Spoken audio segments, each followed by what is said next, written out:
అందరికీ నమస్కారం అండి. Welcome to Srirastu creations. ఈరోజు ఇంకో చిన్న మోడల్తో మేము ముందుకు వచ్చేసాను. దానికోసం టేప్ సహాయంతో నేను ప్రతి సెంటీమీటర్కి ఒక్కొక్క మార్క్ చేసుకున్నాను.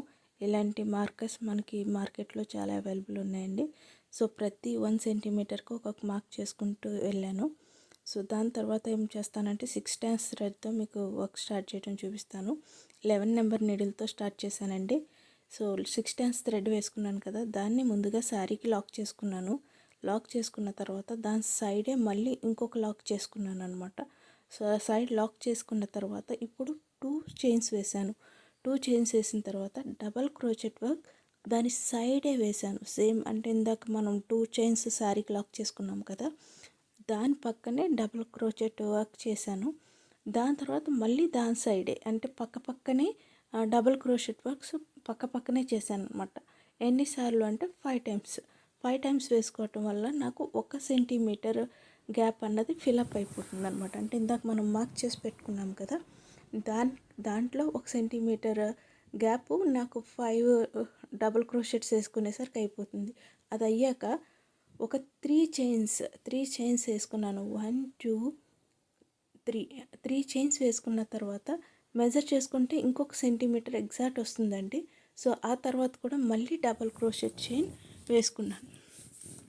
ఇది కూడా సేమ్ అండి, ఇందాక వేసుకున్నాం కదా 5 టైమ్స్, అలాగే ఇది కూడా 5 టైమ్స్ వేసుకుంటాను side by side double crochet వరకే. అలా మొత్తం శారీ అంతా రన్ చేసుకున్నానండి. అంటే ఫస్ట్ లేయర్ మొత్తం గోల్డ్ కలర్తో డిజైన్ చేసుకున్నాను. ఈ సిస్టర్ నాకు డిఎం చేసినప్పుడు 2 కలర్స్ మాత్రమే యూస్ చేశారు. బట్ ఈ శారీలో 3 కలర్స్ హైలైట్ అవుతున్నాయి, gold, silver and purple colour. So నాకు 3 కలర్స్ కూడా చేయాలనిపించింది. సో నేను సిస్టర్తో మాట్లాడినప్పుడు పర్వాలేదు మీకు నచ్చినట్టు చేయండి అన్నారు. సో దాని ప్రకారం నేను వర్క్ స్టార్ట్ చేశాను. అండ్ చూస్తున్నారు కదా అవుట్పుట్. అలా మొత్తం శారీ అంతా రన్ చేసుకున్నానండి. అంటే 5 డబుల్ క్రోషెట్స్, 3 చైన్స్ అండ్ మళ్ళీ గ్యాప్ ఇచ్చి 5 డబుల్ క్రోషెట్స్ అలా వేసుకున్న తర్వాత మొత్తం అవుట్లైన్ అంతా, ఫస్ట్ అవుట్లైన్ అంతా ఇదే రన్ చేశాను. సెకండ్ లేయర్ వచ్చి శారీ బాడీ కలర్ యూస్ చేశాను. అండ్ థర్డ్ లేయర్ వచ్చి సిల్వర్ కలర్ యూస్ చేశాను. అండ్ ట్యాజిల్స్ వచ్చి మొత్తం 3 అంటే నేను వర్క్ చేసిన 3 థ్రెడ్స్ యూస్ చేసి డిజైన్ చేశాను. మీరు చూసాక నాకు కామెంట్స్ రూపంలో తెలపండి మీకు నచ్చిందా లేదా అన్నది. లేదా ఏదైనా సలహాలు ఉన్నా సరే నాకు కామెంట్స్ రూపంలో తెలిపి మీ బ్లెస్సింగ్స్ అందించండి. సో చూస్తున్నారు కదా సేమ్ వర్క్ అండి. సారీ మొత్తం గోల్డ్ థ్రెడ్తో మొత్తం వర్క్ అంతా కంప్లీట్ చేశానండి. సో మీకు ఎండింగ్ కూడా నేను మీకు ఎలా చేశానన్నది చూపిస్తున్నాను చూడండి ఒకసారి. సో ఇక్కడితో నాకు డబుల్ క్రోషెట్ వర్క్స్ అయిపోయాయి కాబట్టి ఎక్స్ట్రా 2 చైన్స్ వేశాను. ఆ తర్వాత పైన ఎక్స్ట్రాగా ఉన్న థ్రెడ్ కట్ చేసాక జస్ట్ ఆ నెడిల్ పైకి లాగేసరికి అది లోక్ అయిపోతుంది అనమాట. సో సెకండ్ లేయర్ వచ్చేసరికి body colour, sari body colour తీసుకుని ఫస్ట్ 2 చైన్స్ వేసుకున్నాను కదా, ఆ ఎడ్జ్లోంచి లాగాను అనమాట. పైకి తీసుకుని 2 టైమ్స్ నేను ఇది ముడి వేసుకున్నానండి. ఈ ముడి వేసుకున్న తర్వాత మళ్ళీ సేమ్ అంటే 6 టైమ్స్ థ్రెడ్డే తీసుకున్న తర్వాత ఇక్కడ ఏం చేస్తానంటే ఇందాక 2 చైన్స్ పైకి లేవడానికి వేసుకున్నాం కదంటే శారీ నుంచి ఎత్తుకు లేవడానికి 2 చైన్స్ వేసుకున్నాం కదా, ప్లస్ మధ్యలో 3 చైన్ గ్యాప్ ఇచ్చాం. అంటే 2 + 3 5 చైన్స్ కాబట్టి ఇక్కడి నుంచి టోటల్ 5 చైన్స్ వేసుకున్నానండి.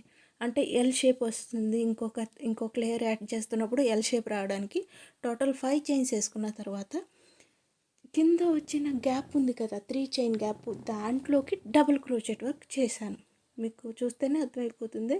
జస్ట్ డబుల్ క్రోచెట్ వర్క్ ఈ 3 లైన్ గ్యాప్లో వేసుకున్నాను. ఎన్నిసార్లు అంటే ఇది కూడా 5 టైమ్స్ వేసుకుని మళ్ళీ కింద లేయర్ ఎలా చేసామో సేమ్ ఈ లేయర్ కూడా అంతేనండి. 5 టైమ్స్ వేసుకున్నాక 3 చైన్స్ వేసుకుని మళ్ళీ నెక్స్ట్ వచ్చిన 3 చైన్ గ్యాప్లోకి డబుల్ క్రోచెట్ వర్క్. మొత్తం సెకండ్ లేయర్ అంతా ఇదే ప్రాసెస్. ఇంకా first layer colour, second layer colour difference మనకి క్లియర్గా కనిపిస్తుంది కాబట్టి డిజైన్ కూడా చాలా యూనిక్గా కనిపిస్తుందండి మనకి. అండ్ ఇప్పుడు థర్డ్ లేయర్ వేసేసరికి ఇంకా హైలైట్ అవుతుంది, ఎందుకంటే దాంట్లో బీడ్స్ కూడా యూస్ చేశాను నేను. సో మొత్తం సెకండ్ లేయర్ అంతా కంప్లీట్ చేసేసాక మీకు మళ్ళీ చూపిస్తాను థర్డ్ లేయర్ ఎలా వేస్తున్నాను అన్నది. చూసారు కదా, ఇదే ప్రాసెస్ అండి. ఫైనల్గా 2 లేయర్స్ కంప్లీట్ అయ్యేసరికి చూసారు కదా, అవుట్పుట్ అయితే ఇలా వచ్చింది. సో థర్డ్ వన్ చూడండి, 2 చైన్ గ్యాప్ తర్వాత, అంటే ఇందాక 5 చైన్స్ వేసాం కదా, సో కింద నుంచి 2 చైన్స్ తర్వాత లాక్ చేశాను. లాక్ చేసి ఇప్పుడు ఈ చైన్ గ్యాప్లోకి డబుల్ క్రోచెట్ వేస్తాను అనమాట. అంటే ముందైతే ఫస్ట్ శారీకి డబుల్ క్రోచెట్ స్టార్ట్ చేశాను, ఆ తర్వాత పై లేయర్ వచ్చేసరికి చైన్తో క్రోచెట్ కవర్ చేశాను. ఇప్పుడు మళ్ళీ ఆ చైన్లో నేను డబుల్ క్రోచెట్ వర్క్ స్టార్ట్ చేస్తున్నాను సిల్వర్ కలర్తో. సో చూసారా, అంటే ఎలా కనిపిస్తుంది అంటే మనకి గ్యాప్లో డబుల్ క్రోచెట్ వర్క్స్ కంటిన్యూస్ చేస్తున్నట్టు అవుట్పుట్ వస్తుందన్నమాట.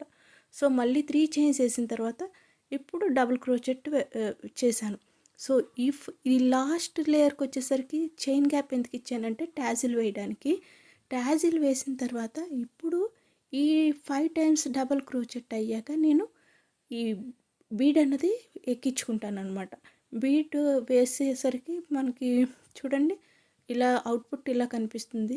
సో ఫస్ట్ ఒక సింగిల్ చైన్ వేసుకున్న తర్వాత బీడ్ ఎక్కించుకుని మళ్ళీ ఇంకొకసారి సింగిల్ చైన్ వేసుకున్న తర్వాత దాని తర్వాత వచ్చిన 3 చైన్ గ్యాప్లోకి మళ్ళీ డబుల్ క్రోచెట్ వర్క్ స్టార్ట్ చేసుకుని వేసుకున్నాను.